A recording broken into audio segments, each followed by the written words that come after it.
सातपूर गोळीबार प्रकरणातील फरार आरोपी शुभम चंद्रकांत निकम वय 25 राहणार पाथर्डी नाशिक याला अंबड गुन्हे शाखेच्या पथकाने गवळाणे रोड परिसरातून अटक केली आहे।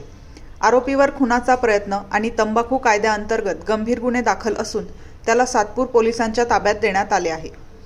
ही कारवाई पोलीस आयुक्त संदीप कणिक यांच्या मार्गदर्शनाखाली अंबड गुन्हे शाखेच्या पथकाने केली आहे। नाशिक जिल्हा कायद्याचा बालेकिल्ला, नाशिक जिल्हा कायद्याचा बालेकिल्ला, नाशिक जिल्हा कायद्याचा बालेकिल्ला, नाशिक जिल्हा कायद्याचा बालेकिल्ला, नाशिक जिल्हा कायद्याचा बालेकिल्ला, नाशिक जिल्हा कायद्याचा बालेकिल्ला, नाशिक जिल्हा कायद्याचा बालेकिल्ला, नाशिक जिल्हा कायद्याचा बालेकिल्ला, नाशिक जिल्हा कायद्याचा बालेकिल्ला, नाशिक जिल्हा कायद्याचा बालेकिल्ला, नाशिक जिल्हा कायद्याचा बालेकिल्ला।